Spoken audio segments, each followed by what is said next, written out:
Hello बच्चों, let's see this question. The question says solve the equations 11x plus 13y equals to 7, comma 13x plus 11y equals to 17.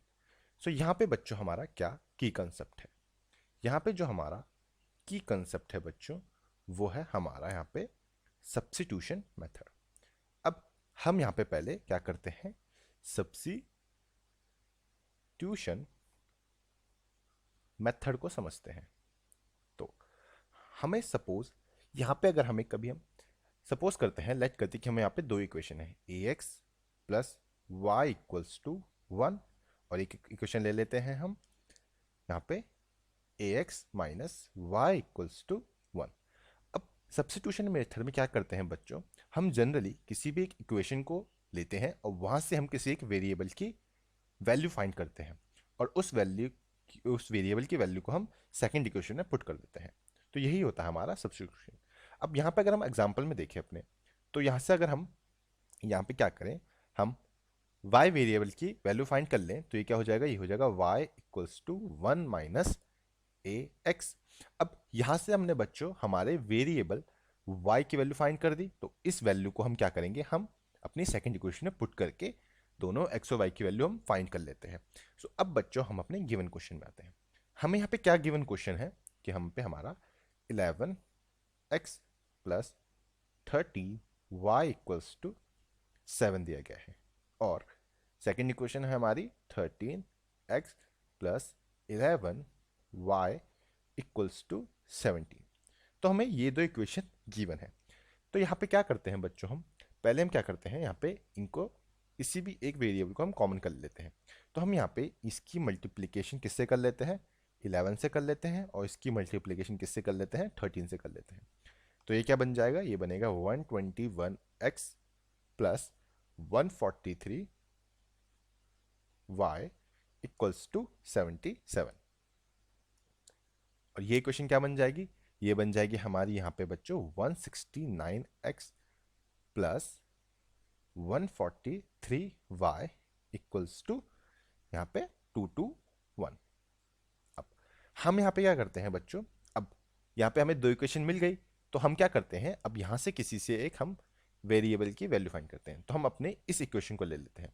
तो let's say हम इसको इसको हम वाले equation 1 मान लेते हैं, तो इसको हम यहाँ पे इक्वेशन सेकंड, और इसको हम इक्वेशन थर्ड ले लेते हैं. तो हम टेकिंग इक्वेशन सेकंड, यहाँ से हम क्या करते हैं, इक्वेशन सेकंड लेते हैं. तो क्या आएगा, ये आएगा taking equation second. Equation second लेते हैं, तो इक्वेशन सेकंड क्या थी हमारी, ये थी हमारी यहाँ पे बच्चों 121x plus 143y equals to 77. यहाँ से हम क्या करेंगे, y वेरिएबल की वैल्यू फाइंड करते हैं. तो क्या हो जाएगा, ये होगा 143y equals to 77 minus 121x, और यहाँ से y इक्वल्स टू क्या आ जाएगा हमारी 77 minus 121x divide by 143. Now अब जो हमारे यहाँ पे y वेरिएबल है, अब सब्स्टिट्यूशन मेथड से क्या करेंगे, हम इस y वेरिएबल की वैल्यू हम अपनी इक्वेशन नंबर थर्ड में जो इक्वेशन थी उसमें पुट करेंगे. तो हम करेंगे putting value of y in equation third. Third equation put करेंगे, तो पहले हम अपनी थर्ड इक्वेशन लिखते हैं. तो वो क्या थी, वो थी हमारी यहाँ पे 169x plus 143y equals to 221. इसमें पुट करेंगे y की वैल्यू, तो ये क्या बनेगा, ये बनेगा हमारा यहाँ पे 169x प्लस y की वैल्यू पुट करेंगे, तो पहले यहाँ तो 143 एज इट इज आएगा.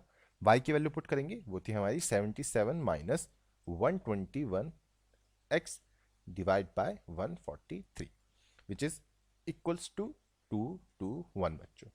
तो यहाँ पे 143 से 143 कैंसिल आउट हो जाएगा, और 169x से माइनस करेंगे 121x, तो ये कितना आएगा, ये आएगा यहाँ पे 48x इक्वल्स टू 221 में से माइनस करेंगे हम 77, तो कितना आएगा, ये आएगा 48x इक्वल्स टू 221 में से 77, ये आएगा 144. तो यहाँ से बच्चों x जो है इसको हम लिख सकते हैं 144 डिवाइड बाय 48। तो यहाँ से हमारी x की वैल्यू क्या आएगी, x की जो वैल्यू आएगी वो आ जाएगी बच्चों यहाँ से 3। अब यहाँ पे हम x की वैल्यू 3 आ गई, तो अगेन हम सब्स्टिट्यूशन मेथड लगाएंगे और इसकी वैल्यू जो हम अपने इक्वेशन नंबर 1 में रखेंगे। तो हम यहाँ पे लिख सकते हैं put value of x in equation first. तो हम अपनी इक्वेशन फर्स्ट पहले नोट डाउन करते हैं। तो ये क्या थी, ये थी यहाँ पे 11x plus 13y equals to 7। तो x की वैल्यू यहाँ पे अब हम सब्स्टिट्यूशन मेथड से सब्स्टिट्यूट करेंगे। तो ये कितना हो जाएगा, ये हो जाएगा यहाँ पे 33x, क्योंकि 11 x की वैल्यू 3, तो 33x प्लस 13y।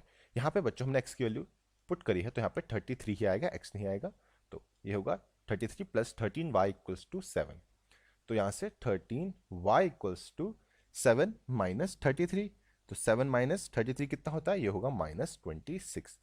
और तो यहाँ से y आ जाएगा हमारा माइनस 26 डिवाइड बाय 13 और y इक्वल्स टू यहाँ से आएगा माइनस 2। सो देयरफॉर जो बच्चों हमारा यहाँ पे x है उसकी वैल्यू क्या आई 3 एंड y की जो वैल्यू है वो आई यहाँ से माइनस 2। और यही बच्चों हमारा यहाँ पे आंसर होगा। और ये हमने फाइंड किया है बाय यूजिंग आवर की concept which is substitution method. Hope बच्चों आपको ये क्वेश्चन समझ आया होगा एंड बेस्ट ऑफ लक।